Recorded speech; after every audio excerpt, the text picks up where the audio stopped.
Uh, Hello, ladies and gentlemen, brothers, sisters, friends, comrades on YouTube, to my family, okay, and my love of my life. Hello, my babe.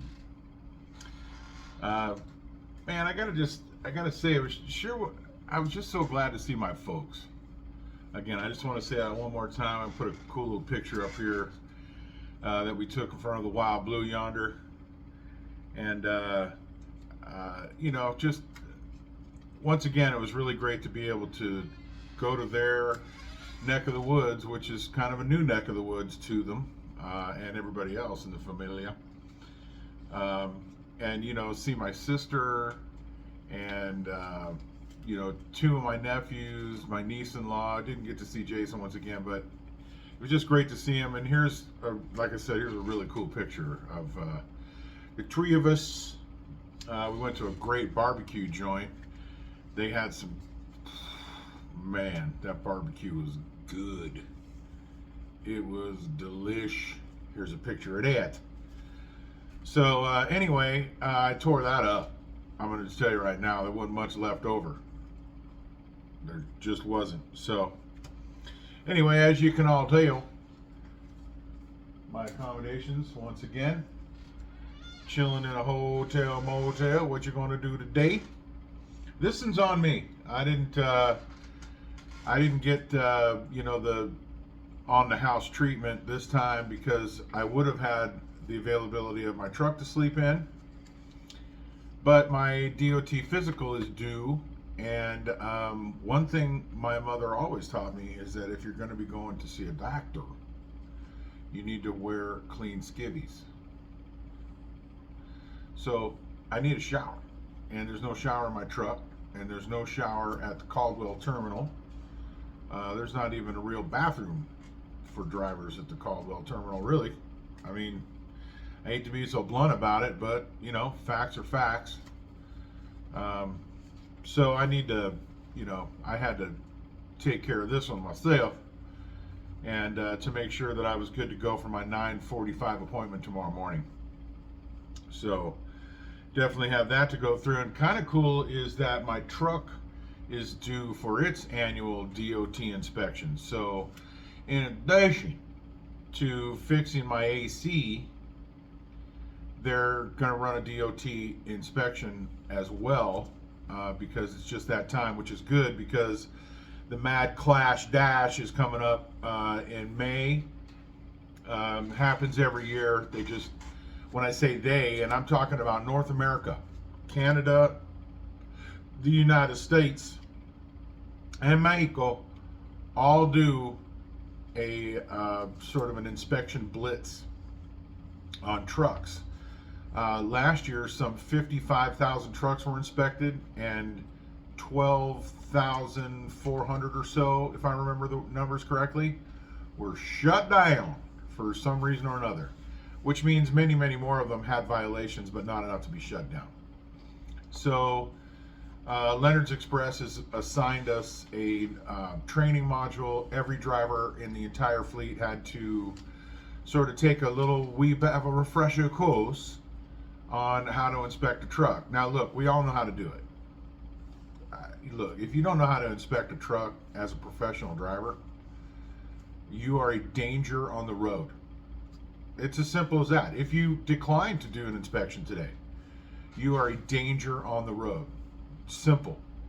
The littlest thing could be wrong. You could have seen it. You could have seen it that morning. You could have seen it in a post-trip inspection and maybe not had a problem on your next travels for that day, some 400 to 600 miles.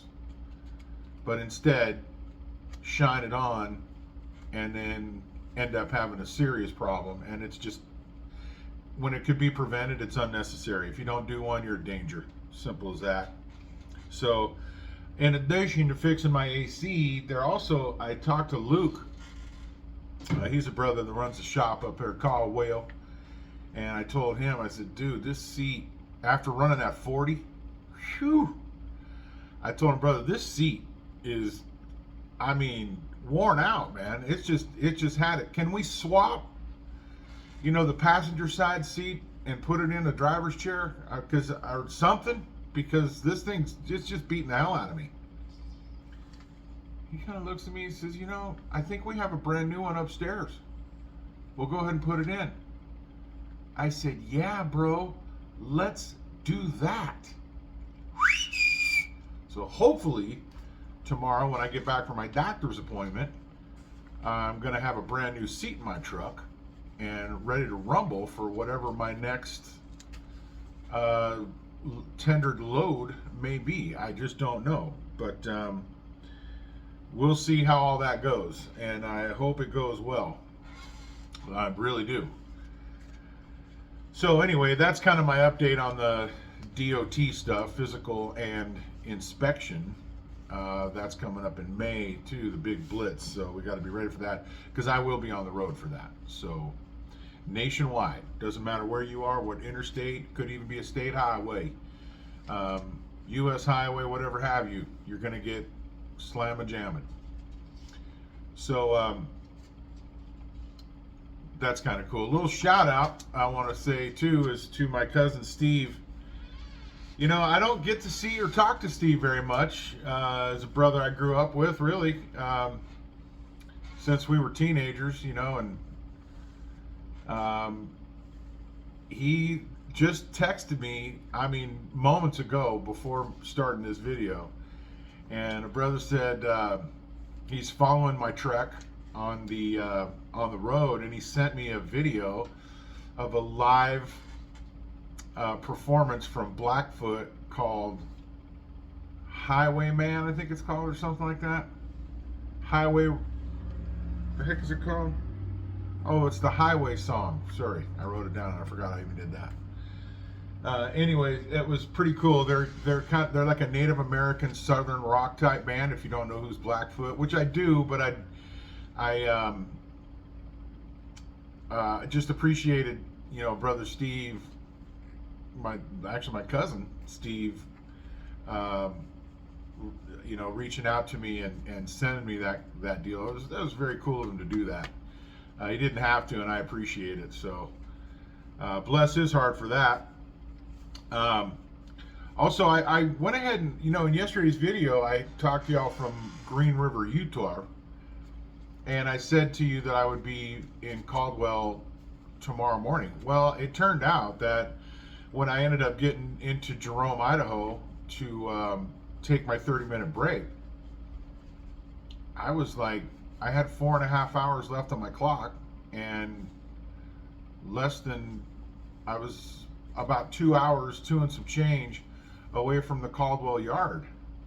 So I thought, man, it would be foolish for me to stay here, fire the truck back up, and roll on my clock when I could go all the way back to the Caldwell yard, knowing full well I had to get an appointment for a physical and probably catch a 34 to have a fresh clock when I leave after my physical tomorrow. So glad I did that, because as it turns out, I was going to try and get my appointment for today, but the doctor leaves at noon on Tuesdays. So fair enough, but that didn't serve me well. So I end up having to go tomorrow, which is just as well, man, because 6 o'clock tomorrow morning and I've got a 34-hour break in. So we're good to go, which I'm glad for that. That, you know, it just kind of helps, you know, ease the tension. I only had 11.5 hours left. I was only going to get a 7-hour chunk back at midnight tomorrow, or maybe it was tonight, but whatever it was, it's just, you know, I hate running on them twos and fews. And I finally have the on-duty issue figured out, so I had a well-managed clock, and much better managed clock, with just a 5-minute conversation versus, you know, 5 weeks. Yeah. So anyway, that worked out nicely. I got to tell you about a little incident too that happened in Tucumcari. I stayed in Tucumcari a week or so ago on my way out to Fort Worth, and great experience. Yeah, it was full. The parking area was full, but there was a dirt lot adjacent to the parking lot that had one truck in it. And I saw that from the interstate. And I thought, oh man, that's where I'm going. I don't even have to worry about finding a parking spot. I'll just go right down there. So I did that, and worked out great. Worked out great. I had to start late because I got there late, and I know always getting to a truck stop late, you run the risk of not finding a parking spot. It's a very high risk, actually, of not finding a parking spot. And so that being the case, and knowing that it was going to be the case, I went ahead and grabbed a spot next to that truck that was already there in the dirt parking lot. No problems, not one. No problems. I got out of there in the right amount of time and continued my route to Fort Worth, which is the day that I saw my sister and my mom and my nephew, as you all recall. On the way back, when I left Fort Worth, I didn't leave Fort Worth until 8. I got loaded at a distribution center. The name escapes me right now. But anyway, I got loaded at that place, Lineage. That's where I was, in Fort Worth. And got loaded there, orange juice, grape juice, all kinds of juices, for a Fred Moyer in Clackamas, Oregon. So I picked up that load. I go in to get my paperwork, and the gal sitting behind the gas said to me, when you see this paperwork, it's going to scare you. And I said, why is it going to scare me? She says, because the weight on here is scary. And I said, it is. Okay, well, let's see what you got. She shows me the paperwork. The paperwork says that they loaded on my trailer 48,000 pounds. Dude, that's impossible for me to haul. That's at least 5,000 pounds overweight. The catch to this was, dude comes out, and at this place, he comes out, he tells you that he's ready to load you. At that time, you open your doors, you back into the dock, and then you disconnect your truck from the trailer. Okay? I don't know why they do that. It's completely unnecessary, and I don't see anything safe about it. Just have us take the emergency line off. Okay? If you're so worried about me leaving, just pull the emergency line. Put a lock on it. They do that. And then you don't have to disconnect the truck. It's unsafe. You know what I'm saying? The truck helps the trailer stay in place. You know? Whatever. They want us to disconnect. So I do all that. A little bit of a process, not a big deal. We do it all the time. It's part of the gig. Dude's like, I'm trying to get to the house, bro, so let's go. I got to get you loaded. Which, that was music to my ears, because now I know I ain't going to be here long. You know what I mean? So dude comes out and tells me I'm ready to go. Go ahead and hook it back up, pull forward, shut the doors, and let's rumble. Okay, cool. So I do that. I noticed that it wasn't strapped. I didn't have load bars in this particular trailer. I had a strap. So I was hooking the strap up because it wasn't all the way to the doors. You know, there was probably, I don't know, 6 feet, 8 feet from the doors. So I was hooking up the strap. And while I'm hooking the strap up, dude comes out, says, hey man, I need you to back into this door, re-disconnect, because I got to put 6 more on you. And I'm looking around going, well, where are you going to put it? You know, where exactly are you going to put all that? He says, I don't know, man. He's got to rework the load. And he was pissy. He wanted to go home. He was on the phone to somebody saying, hey, bullshit. So he wasn't happy about it at all. Probably not. He was probably more unhappy about it than I was. You know, I had a full clock, so I was good to go. So I backed in. He reworked my load, told me I was good, and that's when Homegirl told me 48,000. So I rolled over to a scale that was about a mile and some change down the road, And I got to the scale, it wasn't 48,000. It wasn't even close. The whole truck weighed 72. I had 11.8 on the front, 28 and some change on the drives, and 33 on the rears. I'm good. I already moved the rears back a little bit because I already knew it was heavy in the rear. So anyway, I moved them back some. Probably didn't even have to, actually, but whatever, I did. And we were good. We were golden. So I left right straight from there, went straight to Tucumcari, thinking I'm going into that spot again, man. That was a great spot. I didn't have to back in between two trucks, which I can do, but why, why put yourself in that kind of a situation if it's unnecessary? That's how accidents, most of our little accidents that are preventable, happen when you're backing up. So if you can avoid it, why not? So I thought, okay, I'm going to pull into that lot. So I pulled into the Tucumcari, packed. Oh my gracious, thank the lad. It was, they were on the on-ramp, they were on the off-ramp, and I mean packed on the on-ramp, packed on the off-ramp of I-40 right there at the Tucumcari off-ramp. It was unbelievable.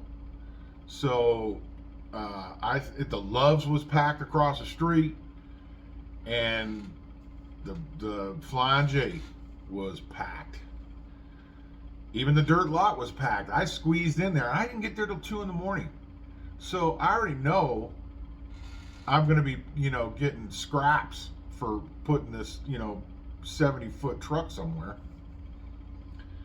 So anyway, I squeezed it in there, man. I got in there and I just landed and stayed there. And I figured I was good. That was a 2:15, something like that. I had worn my PJs pretty much in my travels with my Crocs on. I didn't need fuel. I wasn't worried about fuel. I wasn't worried about getting out of the truck at all. So I basically got out of the driver's seat and straight into the bump. And it worked out great. Until 7. I'm like, no, somebody's knocking on my door. I'm not in anybody's way. I'm parked on the end. I'm pulled forward so dude can get around me. What? I can't understand. There is no freaking, I'm not answering that. I ain't answering it. Third time. I get up.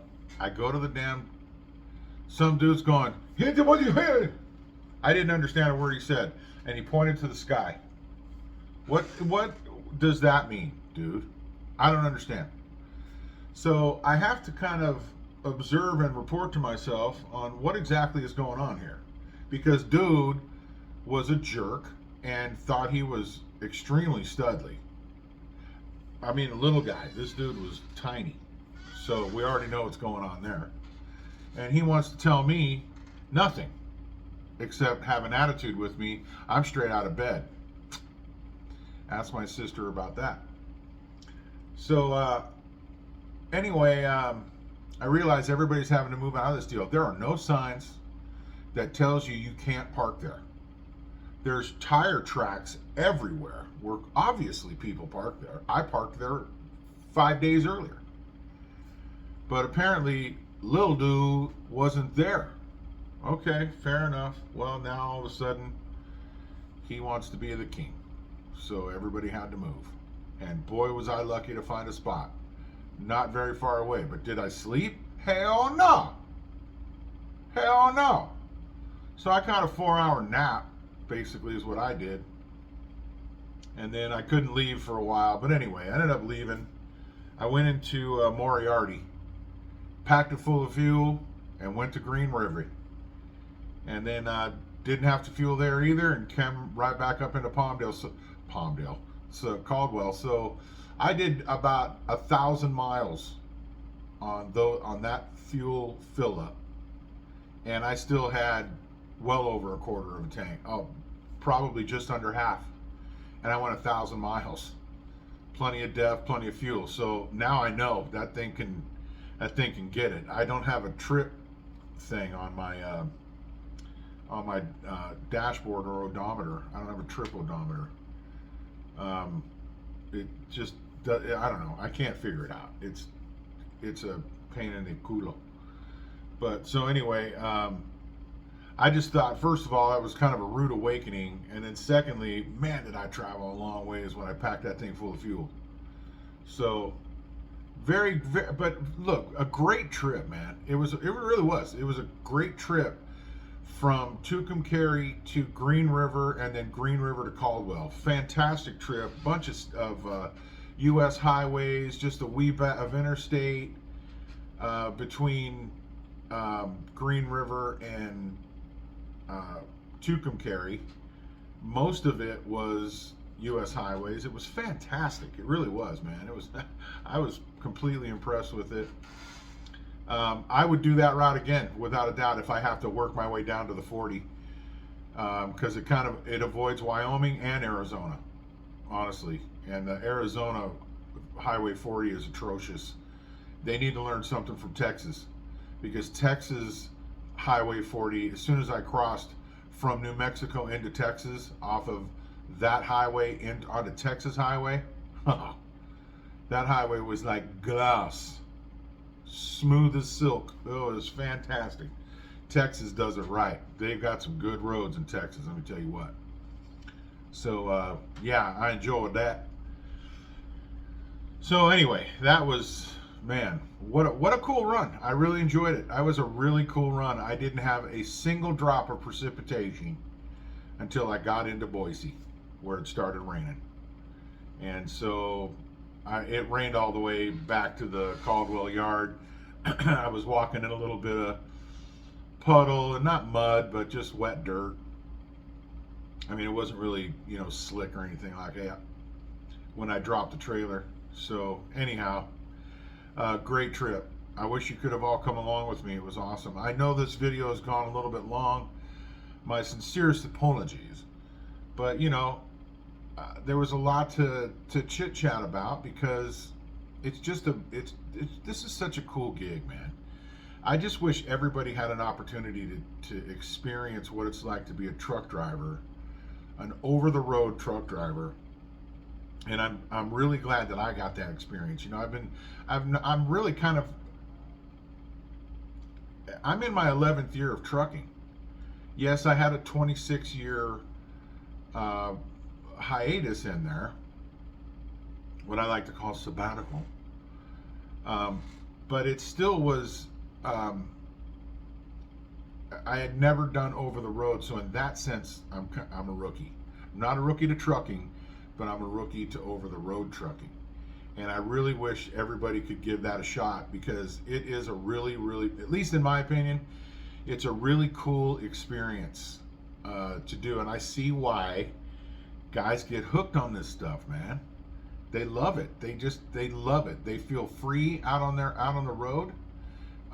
You travel from state to state, town to town, interstate to interstate, to U.S. highway to state highway, to just, man, you're seeing the bowels of the country in a good way. And it's a real treat. I'm going to tell you, it's a real treat to be out here on the roads. I do dig it, but I do know I don't want to do it forever. That's for sure. I definitely don't. But look, thanks for hanging with me. I know this is long. I don't know. I can't even see. It's over 20 minutes. That's rare. And I don't like to do that because people lose interest. But, I'm glad you stuck with me. If you've been here this long, just hit the like button. Why not? It don't cost you nothing. You know what I mean? Share it. That don't cost you nothing too. So look, we just help a brother out. We appreciate it. We do appreciate it. We like it. We like it very much. Anyhow, swiveling back in Caldwell, you better believe the swivel's on. I don't have to leave my motel room, so I'm pretty safe in here. But when I go out there, it swivels all the time. Okay? Thanks for coming. You are perfectly aware of who love you and who love you for being here with a brother Clydesdale, talking about running with Leonard's Express, and we appreciate you. You know we appreciate you. I hope that you all have a great evening, and I'm telling you to Peace.